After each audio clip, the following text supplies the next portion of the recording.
Computer. Good morning, Professor Dean Ramsey, determined dean. It is Friday, February 10th, and we open up the home page and take a look at some things going on. Also going to open up the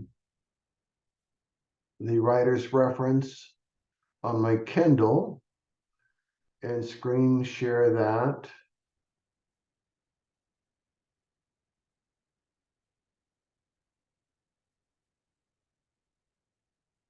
Different way. Well, I'll screen share the home page while I look for it.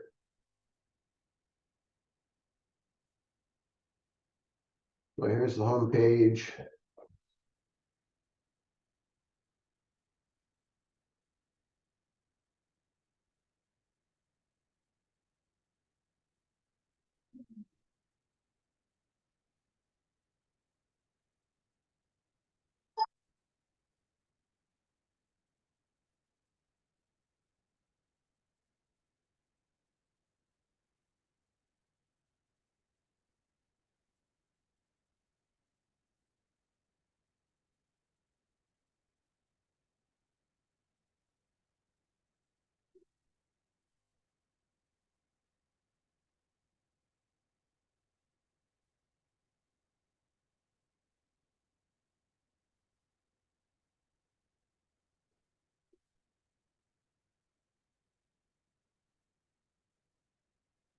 It's going to take a minute to load up, so let's go back to here. So this is let's take a look at the modules and see where we're at.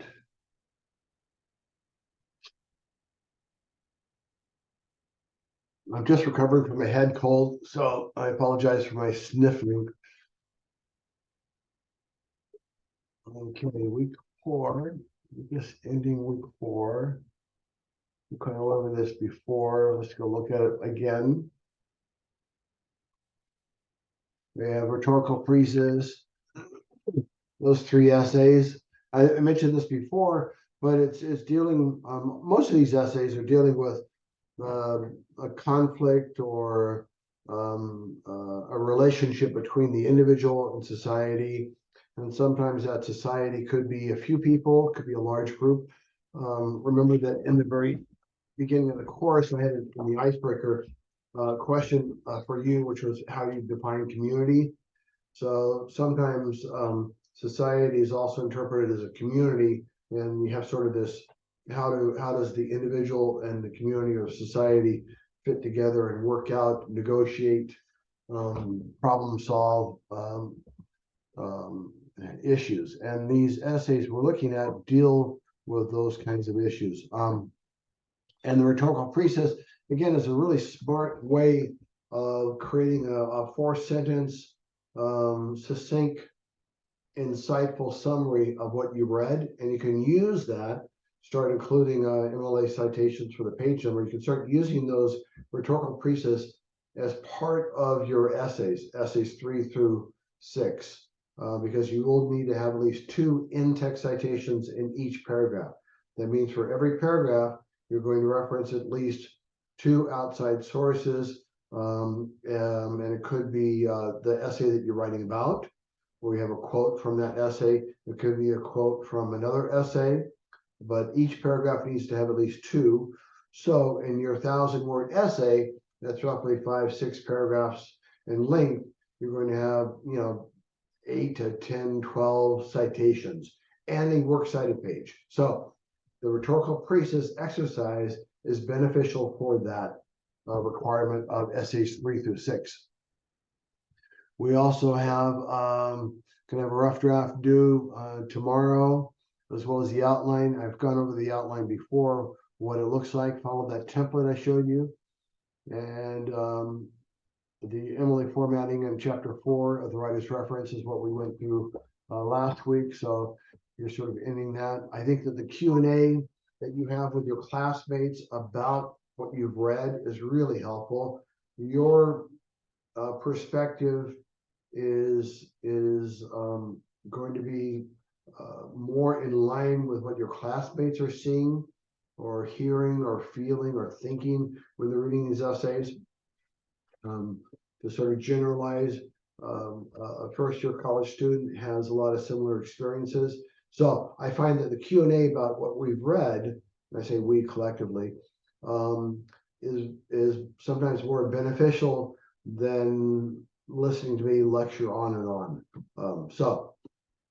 And I have no problem doing that, but I don't think it's going to help you as much as if you were to, talk about what is Gloria Anzaldúa, and I'm probably mispronouncing that, but what is she trying to talk about and how to tame a wild tongue?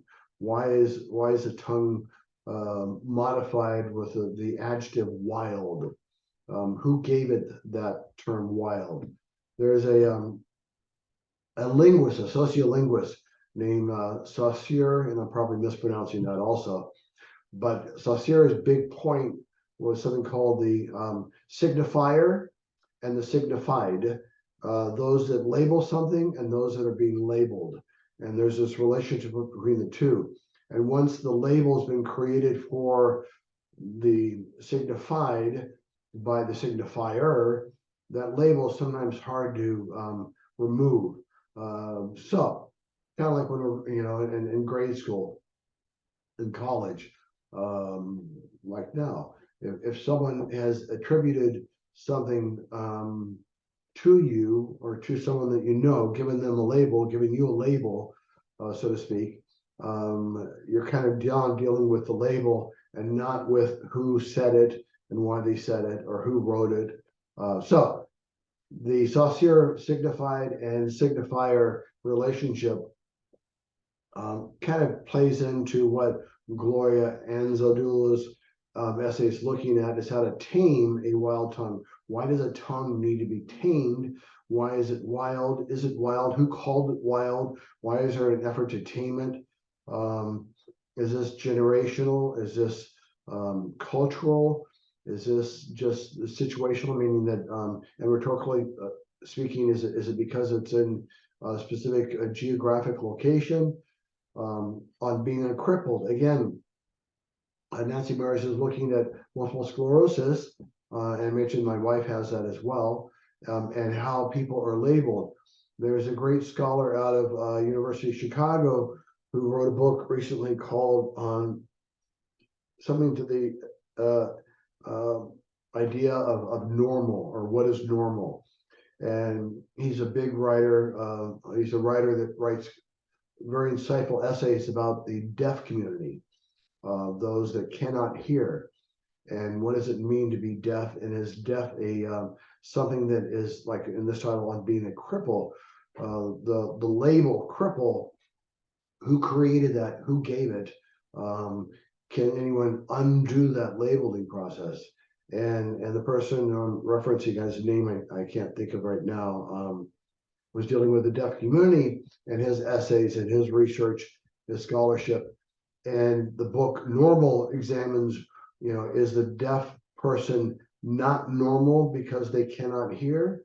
And is it only hearing able people that are considered normal? So what is normal? And if someone has a medically modified hearing aid attached to their ears, does that make them normal now that they have this hearing aid? So it's all dealing with society and individual, or community individual. And Black men in public space is no different. It's dealing with how people are perceived, in this case, the narrator, and how sometimes the perception is reflective of our own specific prejudices, biases, knowledge, right? If we don't know something, how would we know not to think that way, for example, in defense of someone who may have some of an ignorant view of individuals. Anyway, so I won't go on too much about that. So let's take a look at, so we'll get the rough draft and outline today. Let's take a look at chapter 5 coming up. Let's go back to modules. Well, week 5, which is going to be chapter 5.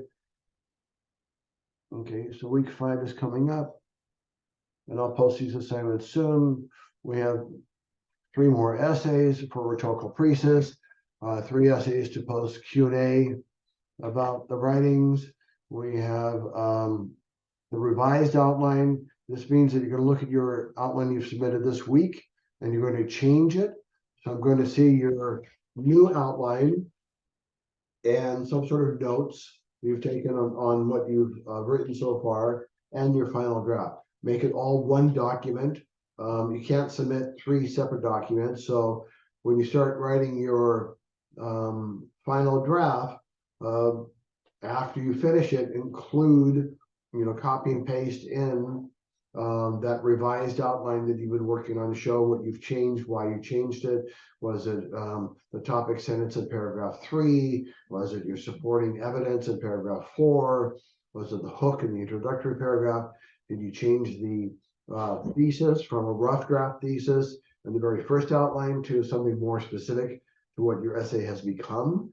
Because the essay is sort of it's a process.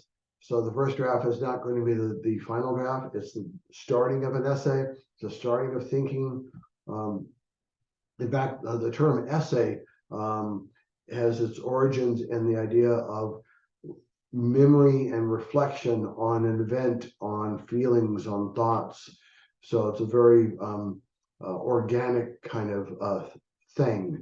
So this revised outline is reflective of that process of you looking at what you've written and making modifications and changes based on your outline, based on what you've done more readings of, based on how you reread your essay. So you're gonna have critical notes, revised outline, and the final draft. This could be due next a week from tomorrow, the 18th. And then we have chapters 5 in the writer's references, who's looking at other formats. We're not going to use these APA and CIM-MA Chicago for this class, but you may need to use it for your other classes, like your sociology or psychology classes where they require APA formatting. Perhaps in your history class you're taking, and I think you need to take at least one course or 2 courses in history for your AA requirement, for your transfer requirement. So that history instructor may require you to format your writing in Chicago style. So we'll take a look at chapter 5. And again, the Q&A I think is really helpful in your writing process. So let's open up Kindle. Go over here to chapters. Shrink this up. Here's, okay. So APA style and CIM-MS style. Put this up here. Let me pause this for a second and see perhaps someone hasn't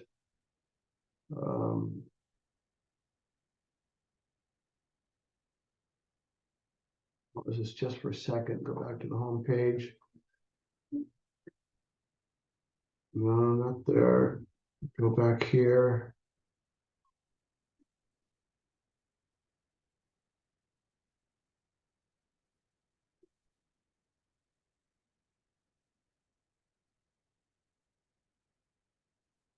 We should have more people here. See what's happening with this.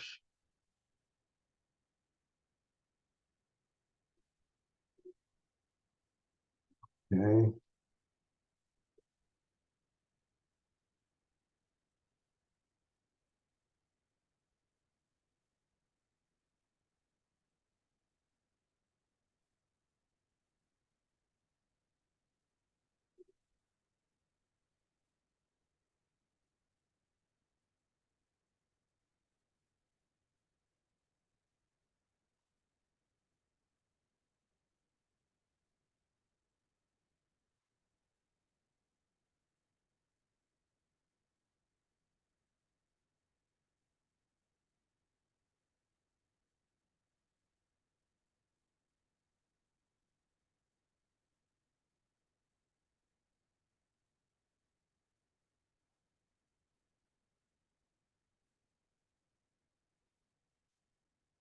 Okay, so maybe students aren't able to see on the left side of the screen the Tech Connect Zoom.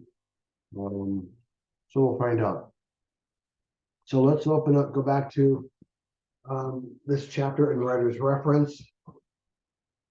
And we have APA style and CMMS style, Chicago style. So it's all the way that the essay, the writing is laid out on the page. Make sure I can see this. We screen share. There you go. Okay. Okay. So what is expected of me when I write in psychology and other social sciences? How is AP formatting different from MLA? And I have a research paper to write in history. How do I do the numbers and notes worded? So it's a little different.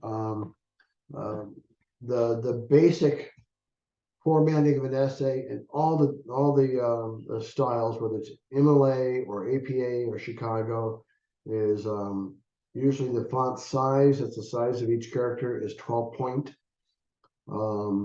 Usually the font style is Times New Roman. That's pretty standard. That's safe. And then it's always double spaced.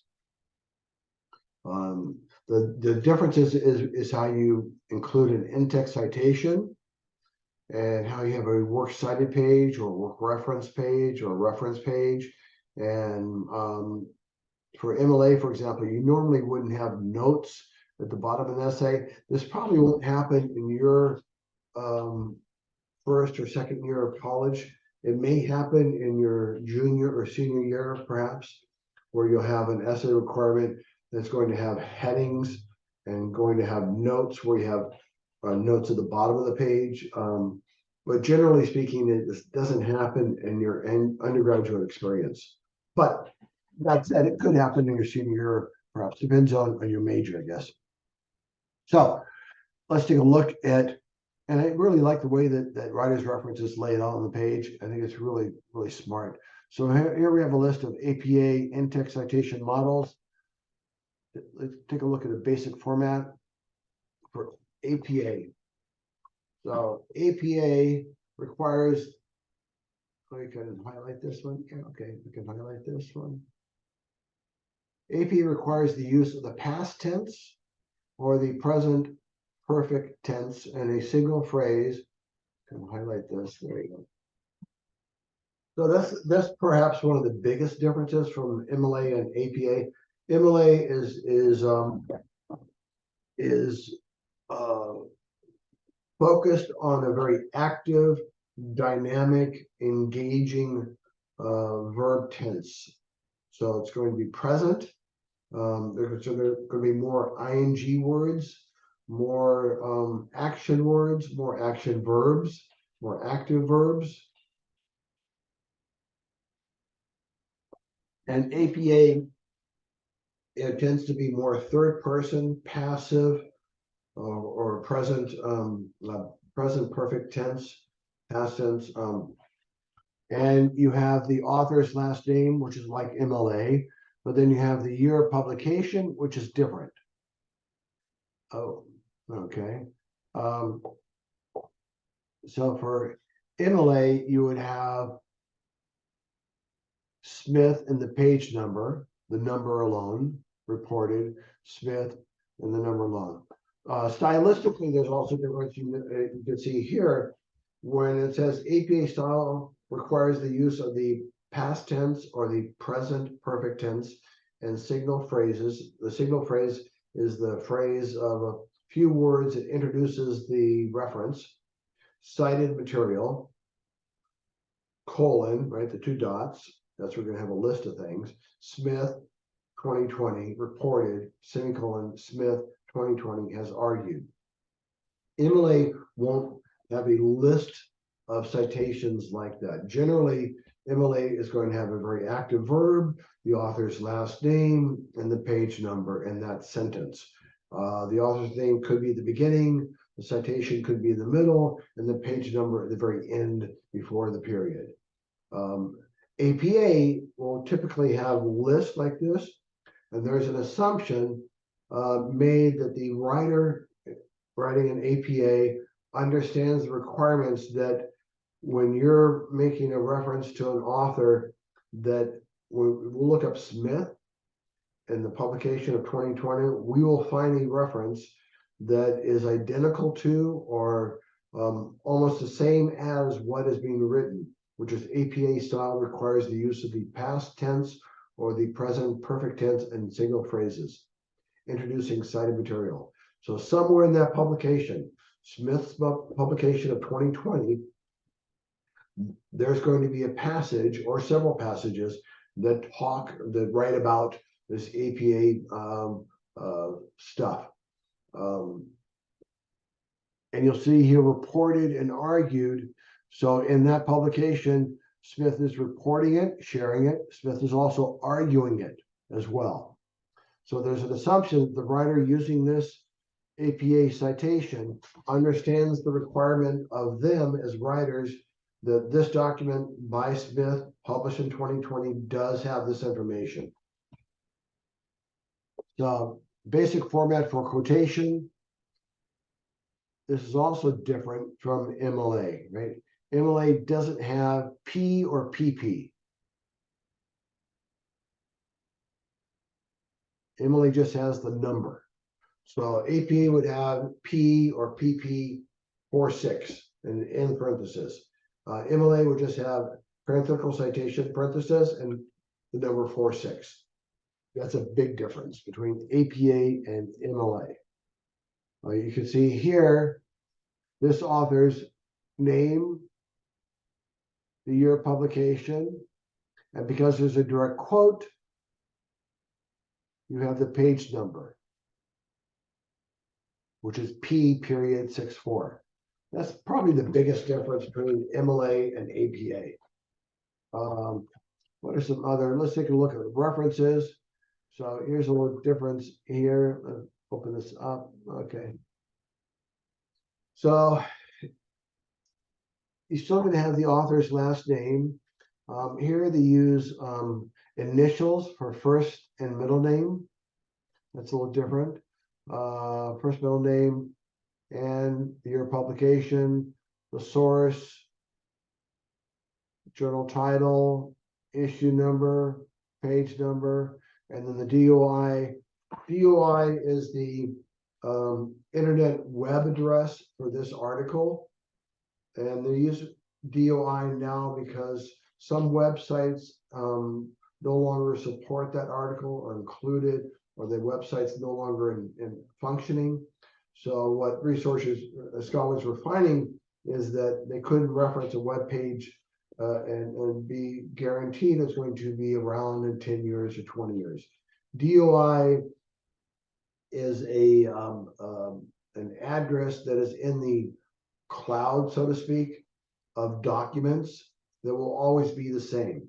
So for this one, https://doi.org/10.1037/PST000074 is always going to be the same. It's not going to change. So 10 years from now, it's going to be the same. 20 years from now, it's going to be the same. So they changed it from the web addresses because web citations were faulty because they weren't existing anymore, or they no longer supported or included the article you're referencing or the video. So that's kind of a different thing. Let's see what else. It kind of talks about what I just talked about here. What are some other differences?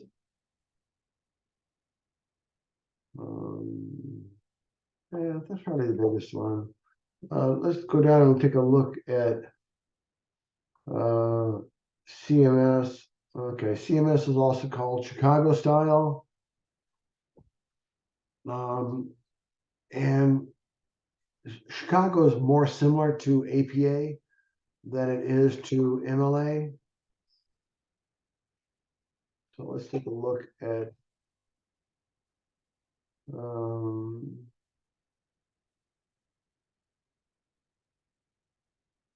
a sample paper.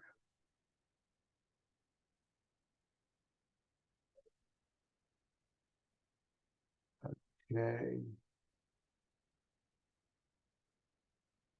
It's a little bit bigger. Can I? Um, a little bit, not much.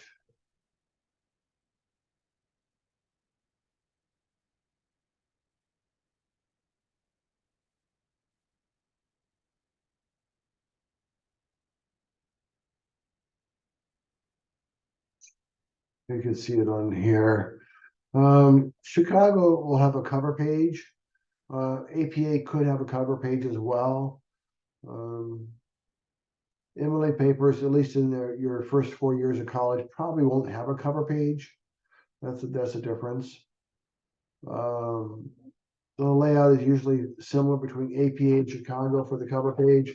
You have the title, whatever it is, your name, and then the course, the people involved in this paper down below, like your instructor, or when you get into dissertations and thesis, which is a larger paper in your grad courses, you may have your committee that is helping you write or advise you on writing it listed here. In this case, you have History 214, Professor Citro, March 22nd, 2019. Chicago will have some sort of introductory or thesis or summary to begin with. You may have that in your larger papers in APA as well, some sort of introduction or thesis or summary or analysis to begin with. You're going to have headings. Here you can see the title. Here, what happened at Fort Pillow? You may have larger quotation. Here you can sort of see a big, large quotation. 1, 2, 3, 4, 5 sentences. MLA also has a similar kind of format, although it doesn't have the number at the end, like this one. But usually for MLA, for at least for shorter papers, like 1,000, 2,000 words, which are our papers, you won't have. There's no need for a block quote, so don't use a block quote. Block quotes don't do anything because you've got to include a lot of analysis in an MLA formatted essay of those words you're cited. APA Chicago there's an assumption that you've done the research and you don't need to necessarily show all of the analysis in your writing. MLA wants to see what the research is of those words. So in this case, you got these 5 sentences. In an MLA paper, those 5 sentences would have to be deconstructed, taken apart, examined closely in the essay. Where in APA in Chicago, you could include them as a reference for making one point or one subtopic or one aspect of an issue that you're examining. So that's a little different stylistically between MLA and APA in Chicago. What else is different? You have titles, you got headings for chapters, sections. That's a little different. Okay, here can, I wonder if I can make this larger. Can't.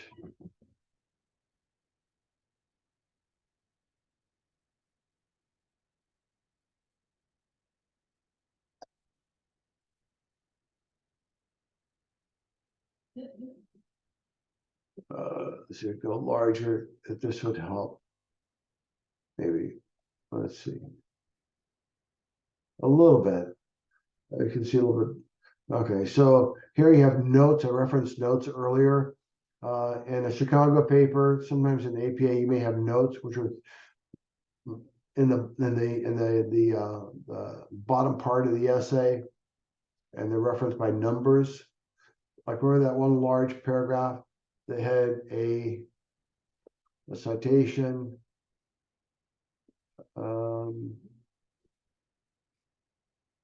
What was it?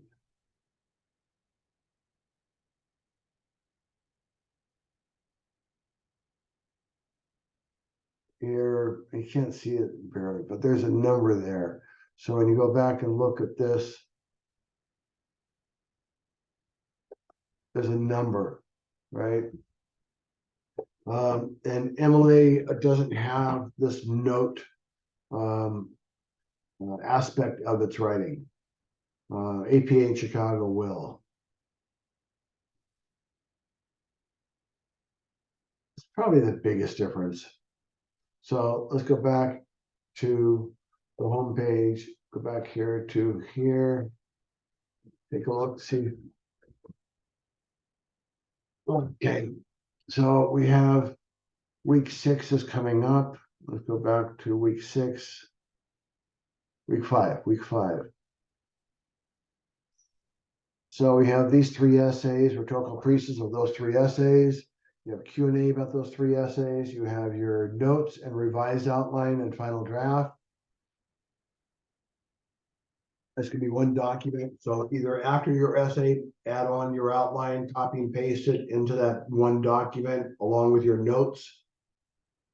You can copy and paste your notes at the end if you like, as long as I know what part is your final draft essay. Remember, this is Emily formatted, so it's got to be, correctly formatted on the paper. Let's go back and take a look at Emily format just so you understand what's expected in your essay.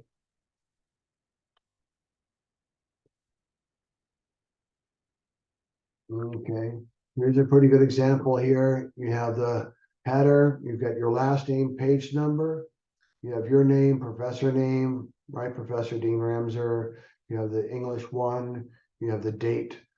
I'm not requiring it to be formatted number, month, year. Some professors will. You could have month, date, year, or you could have date, month, year. You're going to have a title that is indicative or suggestive of what your essay is about. Look at the outline template I shared earlier. Follow that. You're going to have an opening paragraph that sets up the thesis. Everything is double space. Everything is Times New Roman. Everything is 12-point font size style. There's no extra gaps between the header, left, here, and the title and the essay itself. Let's take a look at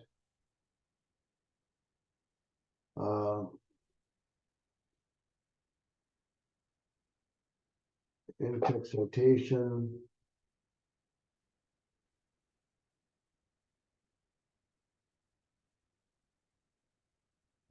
That documenting sources, integrating sources, citing. Okay.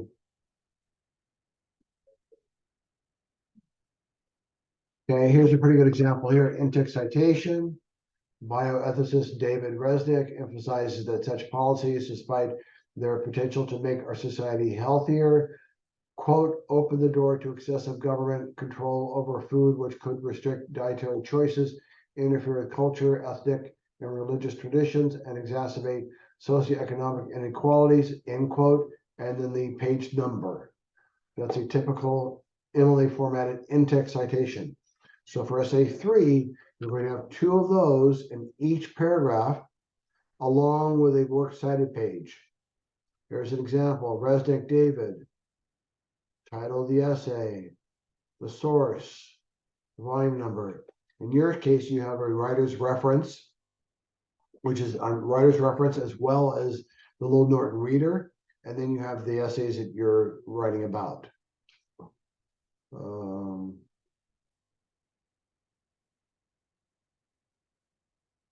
Let's see if there's other.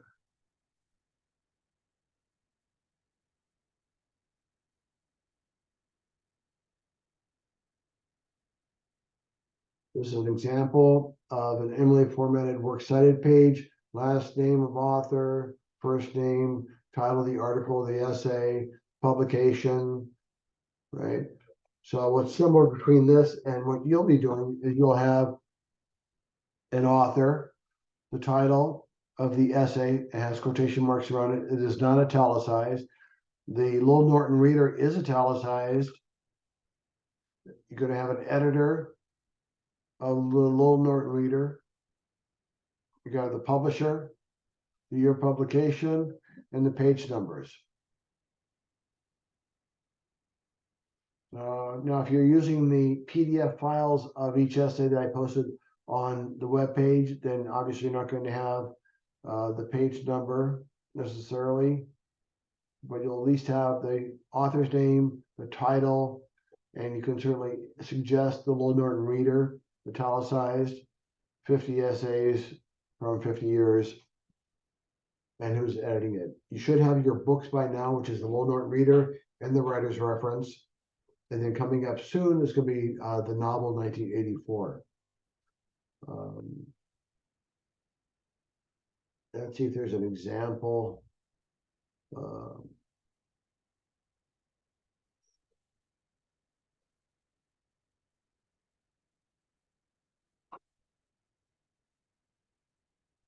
Okay, it's pretty good. You got the header, running header, last name, page number, title of the essay. Let's see if you can see a sample works cited page.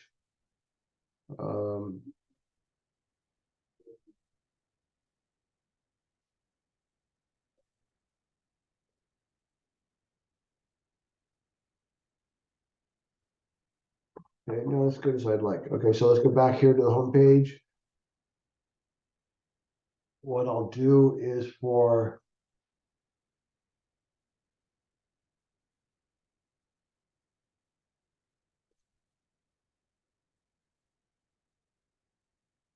next week,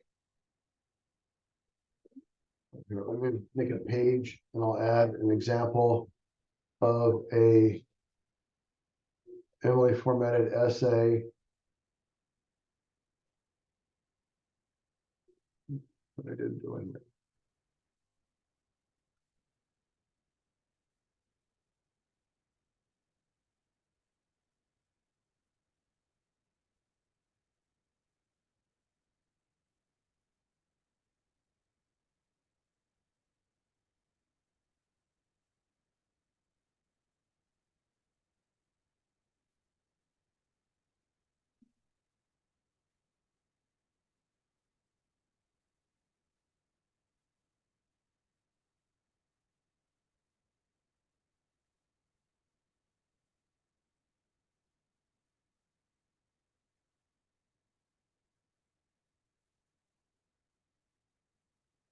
I'm pretty sure I included a sample essay earlier, but I'll make a separate page for an Emily formatted essay included in this week 5, and that way you can reference it. I'll put a few of them in there.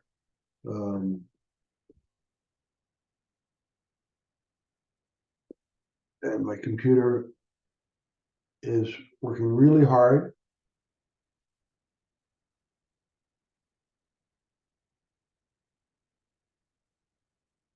Okay.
let's take a look at this one.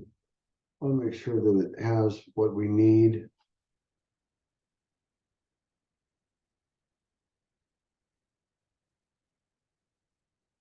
Oh yeah, it's pretty good. Step-by-step process. Okay, this is the note-taking part.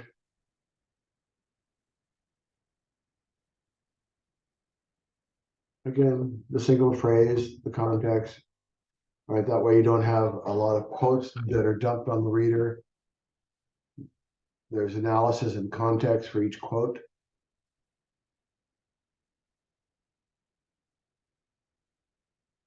Some examples of how to do it.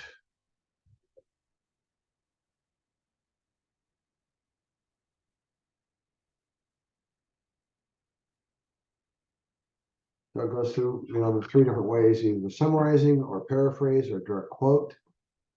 It's pretty clear.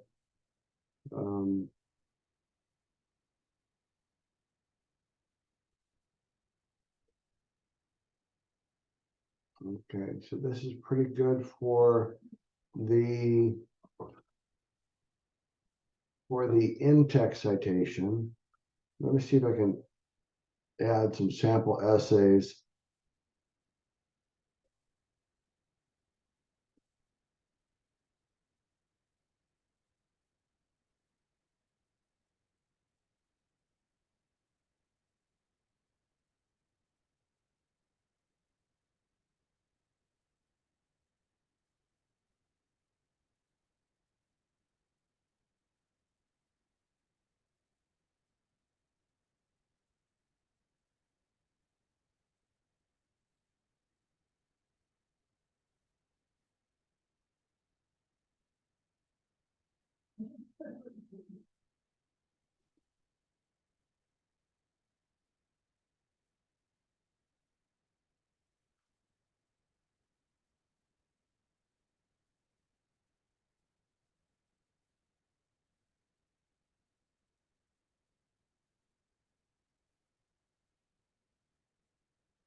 I think this one will be helpful. Let's take a look at it.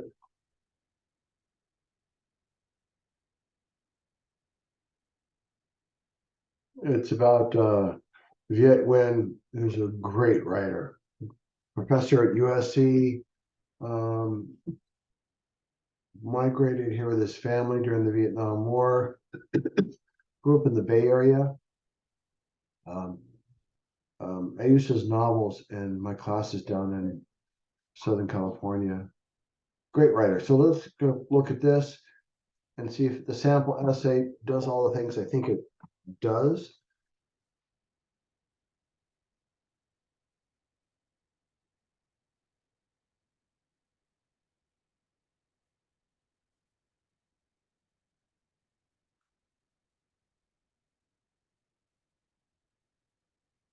Okay, good.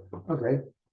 So you have the running header, information, title, formatting, in-text citation, the sources. In this case, it's a book, so it's italicized. This follows that rhetorical precise template I shared. Here you got the in-text citation, page number, quotation, a signal phrase. Okay, that's pretty good. Pretty good sample essay. It's a very intelligent piece of writing. Let's take a look at the works cited page.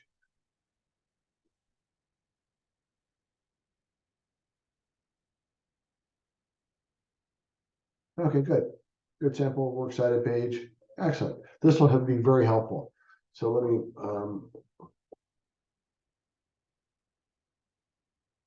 go back to where were we?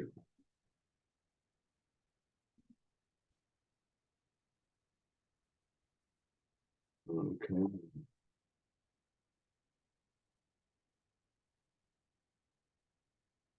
I don't know why this is.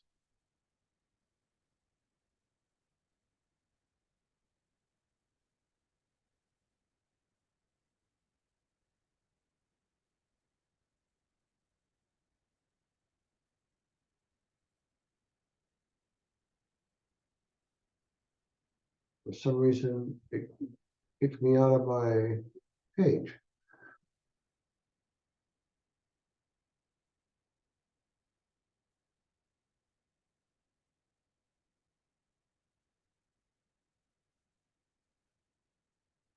Okay, so I'm in a page.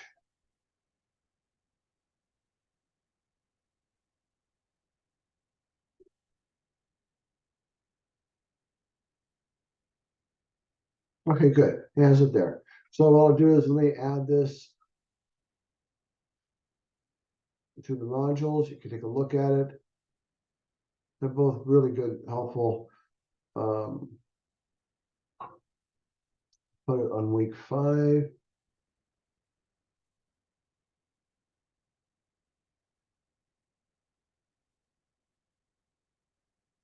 There you go. Okay, and then I'll add these assignments this weekend for next week, which is the reading of those 3 essays. And then you have chapters 5, which is looking at APA in Chicago and the writer's reference. And then you have the Q&A for each of those readings, sections of reading from the Wilmer Reader, as well as from chapter 5. And then you have your notes, revised outline, and a final draft all due in one document. So you're going to copy and paste your notes, going to copy and paste your outline.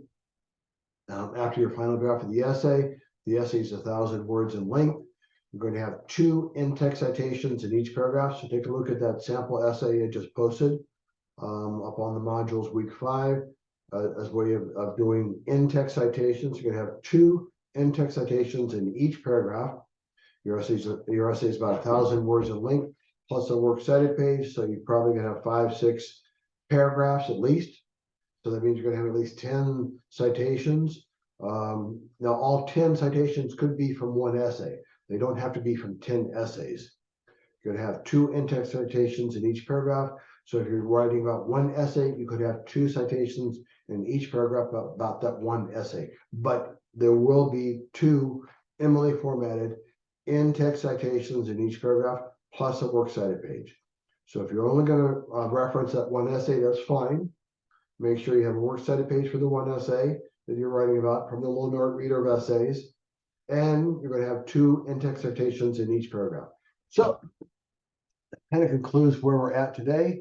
I'm going to stop screen sharing there. If you have any questions, reach out to me by email, or you can paste a comment here in the inbox on Canvas, and we'll respond as quickly as possible. Thank you so much and have a great day, and I appreciate your time.